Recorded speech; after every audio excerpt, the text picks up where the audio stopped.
하나님 감사합니다. 우리가 어떤 삶을 살든 잊지 말 것은 모든 영광, 존귀를 주께 돌리는 삶을 살게 해 주시옵소서.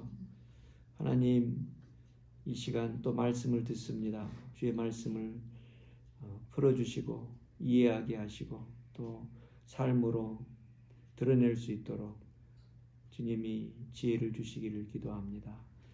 함께해 주시옵소서. 예수님의 이름으로 기도합니다. 아멘. 사무엘상 12장입니다. 12장 12절부터 25절까지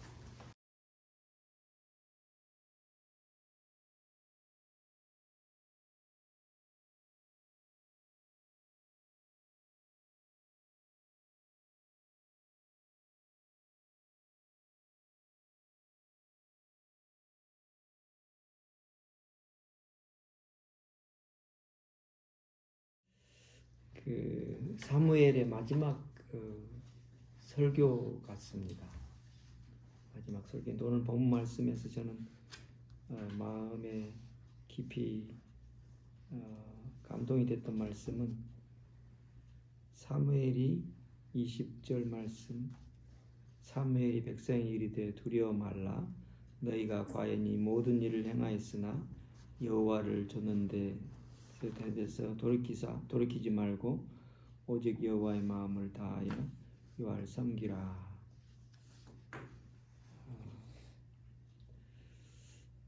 하나님은 용서의 하나님인 것을 볼 수 있습니다. 이스라엘 백성이 여호와를 버리게 되는 사건이 터지죠. 8장에서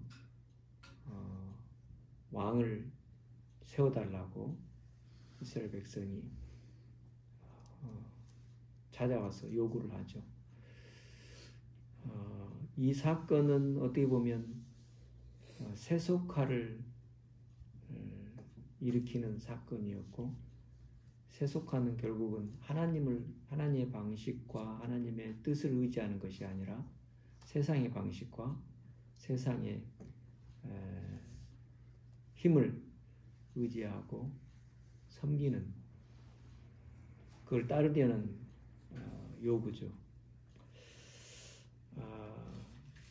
잠깐 8장에 나와 있는 것들을 보면 여호와 하나님께서 굉장히 싫어하는 일을 이스라엘 백성이 하게 됩니다. 왕을 요구하고, 그때 사무엘도 굉장히 기분이 불편해서 기뻐하지 않았고 여호와께 나아가서 깊게 기도하는 모습을 보여줍니다. 그때 여호와 하나님이 이렇게 이야기하시죠. 8장 7절 8절에서 여호와께 사무엘에게 이르시되 백성이 내게 한 말을 다 들으라. 그들이 너를 버림이 아니라 나를 버림이라. 또 8절에 내가 그들을 애굽에서 인도하여 낸 날부터 오늘까지 그들이 모든 행사로 나를 버리고 다른 신들을 섬긴같이 내게도 그리 하는도다. 이스라엘 백성이 하나님을 잘 따르는 것처럼 보였지만 실제로는 하나님을 버리는 일을 일삼았던 것을 볼 수 있습니다. 세속화가 뭘까 굉장히 생각해보고 또 고민했는데, 세속화는 하나님을 버리는 것부터 시작하는 것 같아요. 초점을 하나님으로부터 세상으로 돌릴 때부터 이제 세속화가 시작되는 것 같다는 생각이 됩니다. 우리도 이스라엘 백성처럼 하나님을 잘 믿는 것처럼 여길 수 있지만, 따져보면 하나님을 잘 믿는다기보다 하나님은 우리를 돕고 우리가 하는 것을 지지하는 쪽에 하나님으로 세속화를 시켜버리는 그런 일들이 일삼는 것 같아요. 이스라엘 백성이 이렇게 넘어진 것은 오늘 우리에게 있어서는 하나의 교훈이고 또 배워야 될 중요한 점이라고 생각합니다. 하나님으로 여기지 않는 태도, 이것은 우리에게 있어서 중요한 이슈인데요.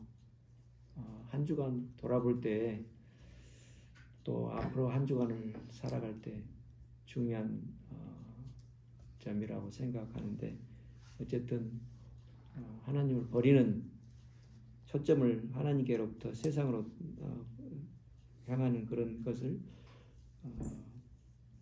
회개하고 돌이키는 것이 필요하다고 생각합니다. 그런데 하나님은 8장에서 허락을 합니다. 그래서 하나님께서 사무엘에게 이르되 사무엘아 그들의 말을 들으라 라고 이야기하고 왕을 세울 것을 요구합니다.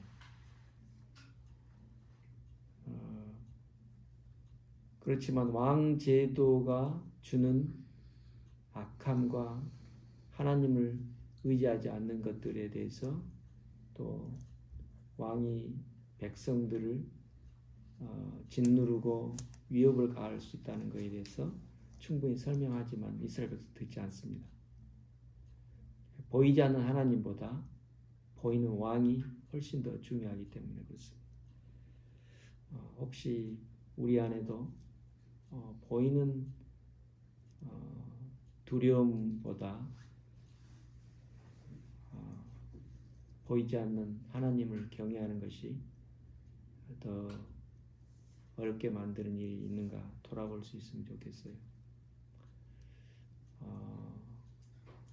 이번에 캄보디아 지도자가 저희 가정을 방문했는데 같이 이야기하면서 우리 지도자 로아씨 평신도지만 아직은 평신도인데 너무너무 자라 있는 것을 보고 놀랐어요. 저보다 더 리더십이 잘 자라 있더라고요. 나이가 지금 30대 후반인데 50대 한국 사람 지도력을 가지고 있는 것처럼 보였어요. 그리고 이 지혜가 있고 똑똑한데 똑똑한 것만 가지고 지도력을 발휘할 수 없거든요. 근데 지도력을 발휘함에 있어서 균형과 또 하나님을 의지하는, 그리고 한 사람도 이렇게 내치지 않고 연합하고 화합하려고 하는 그런 태도에 대해서 너무 성숙해 있어서 내가 참 감사했어요. 그리고 제가 수십 년을 걸쳐서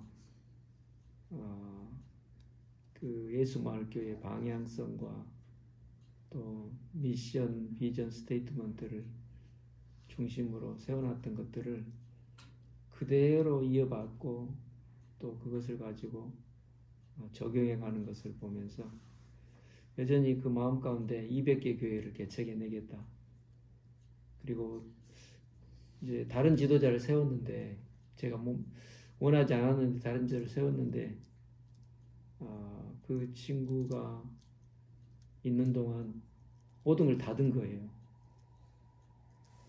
그리고 계속 퀄리티가 안 된다, 뭐가 안 된다 하고 사람들을 정죄하고 잘라낸 거예요. 그래서 제가 이제 떠나온 기간 동안 엄청난 교회 변동이 있었고 자세하게 못 들었거든요. 근데 이번에 이제 차분히 들으면서 우리 하나님께서는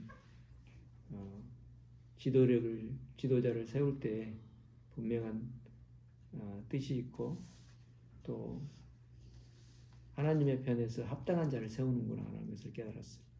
근데 하나님은 사울을 발견하고 사울을 세워요. 9장에서 이제 등장하기 시작해요. 왕을 세우는데 이스라엘 백성이 왕을 세우도록 놔두지 않고 하나님이 선택해서 지명해서 사무엘을 통해서 알게 하고 왕을 세운다는 사실을 볼 수 있습니다. 리더십은 로마서 13장이 말한 것처럼 하나님으로부터 오는 거지 그냥 지어지는 건 아닌 것 같아요. 그래서 사울이 세워집니다. 이 사람은 베냐민 지파의 가장 작은 지파 중에 하나인 기스라는 이름을 가진 가정의 아들로 태어나서 자라고 있었습니다. 그런데 9장에 쭉 설명을 보면 베냐민 지파의 기스의 아들인데도 불구하고 굉장히 사람들이 사모하는 굉장히 모범이 되는 가정이었던 것을 알 수 있어요. 신앙과 삶이 확실하게 온전했던 사람들이었습니다. 그런데 왕을 세울 때 하나님이 사무엘에게 왕을 세우라고 하지만 사무엘이 지혜롭게 왕을 세우는 것을 볼 수가 있었어요. 9장에 처음에는 인터뷰를 하게 됩니다. 인터뷰. 마침 사울이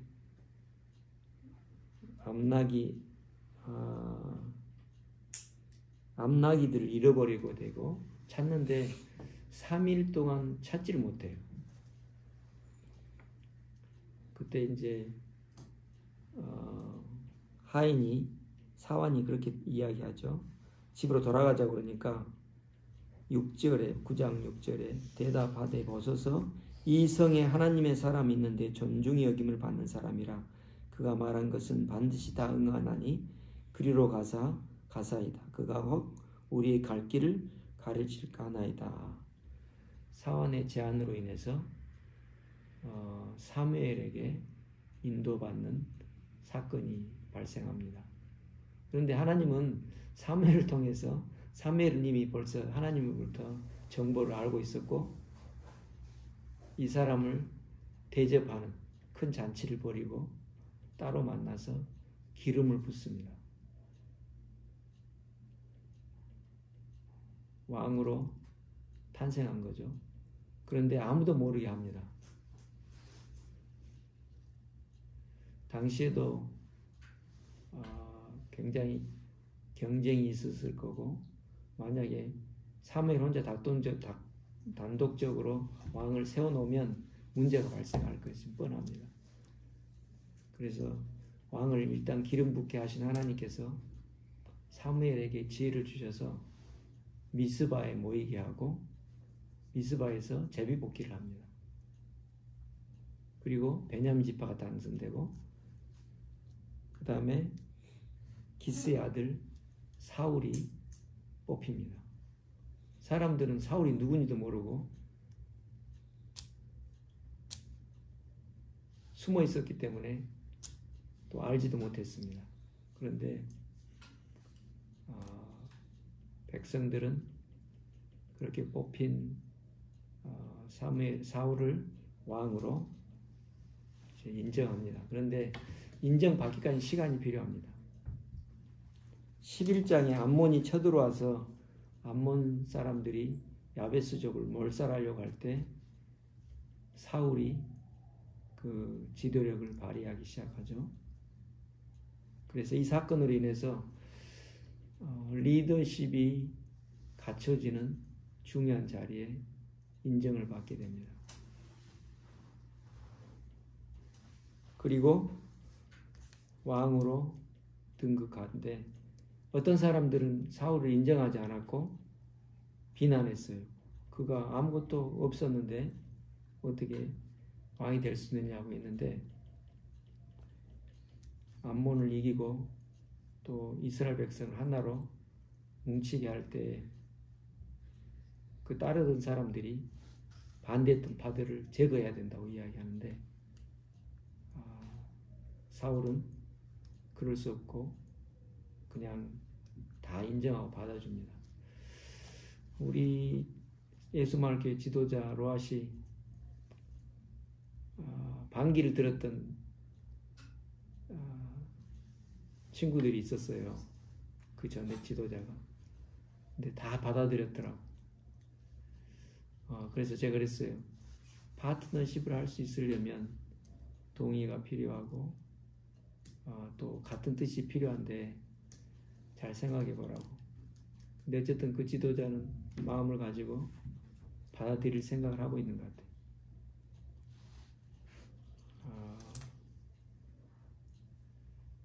리더십의 가장 성숙함은 적으로 여기지 않고 같은 동료로 여기고 파트너로 여기는 점이 훌륭하다고 생각합니다. 링컨도 가장 적대적이었던 사람을 참모로 쓰죠. 그래서 결국은 좋은 리더십을 발휘하게 되고 그 친구를 통해서 그 자기가 대적했던 사람을 통해서 오히려 정치력을 더 발휘할 수 있게 됩니다. 네. 기름 부은 받은 사울이 이제 왕으로서 백성을 잘 다스리는 그런 상태에 있을 때 오늘 12장에 이제 마지막 고별 설교를 하는데 12장 11절 12절 한번 보겠습니다. 12장 9절 그들이 하나님 여호와를 잊은지라 여호와께서 그들을 하솔 군장 시스라의 손과 블렛 사람의 손과 모압 왕의 손에 붙이셨더니 그들을 치매 백성이 여호와께 부르짖어 가로되 우리가 여호와를 버리고 바알들이 아스다롯을 섬김으로 범죄했나이다. 그러나 이제 우리를 원수들의 손에서 건져내소서. 그리하시면 우리가 주를 섬기겠나이다 하며 여호와께서 여룻바알과 베단과 입다와 나 사무엘을 보내사 너희 사방 원수의 손에서 건져내사 너희를 안전하게 하셨거늘.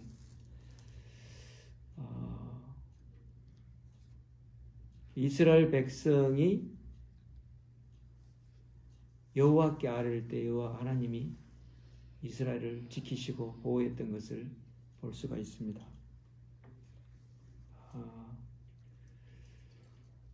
저는 12장을 묵상하면서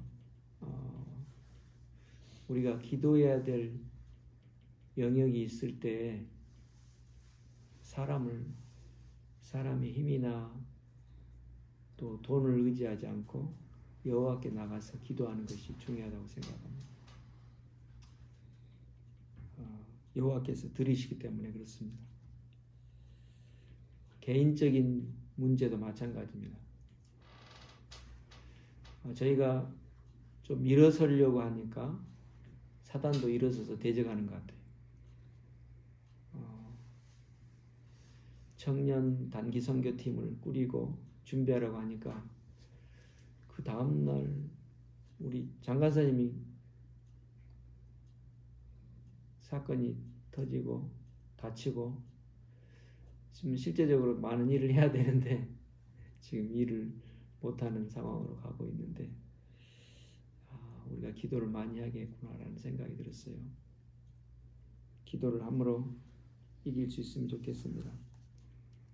12장에서 사무엘 리더십을 이야기하는데 1장 1절에서 5절 말씀이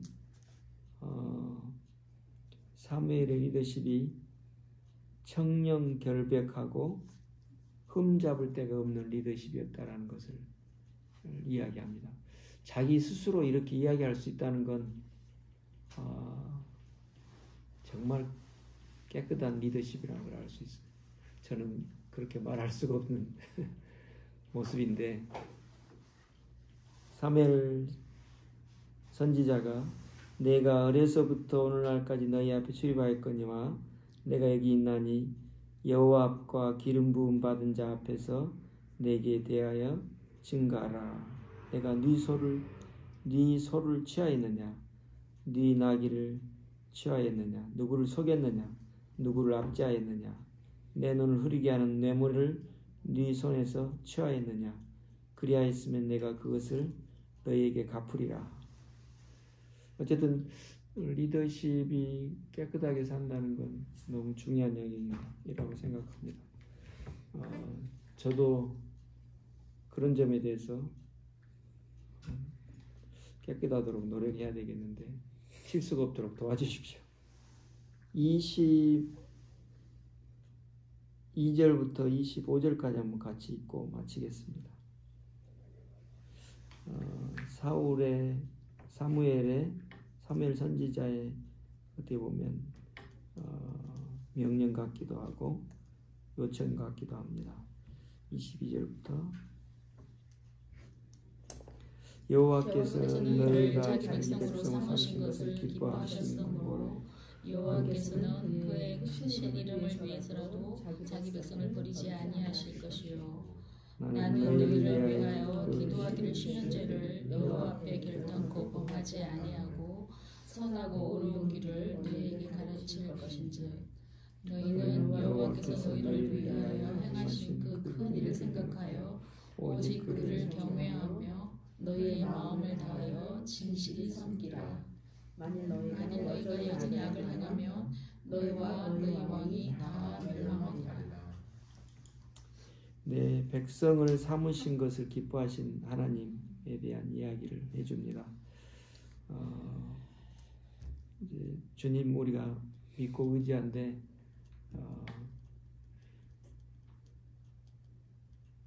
구원이 떨어지지 않도록 구원을 이루시기를 바라겠습니다. 하나님 우리를 용서하시고 또 돌이켜서 죄를 고백할 때 우리를 용서하시고 받아주신 분이기 때문에 그렇습니다. 그리고 여호와만을 섬기고 경외하며 마음을 다해서 섬기라고 이야기합니다.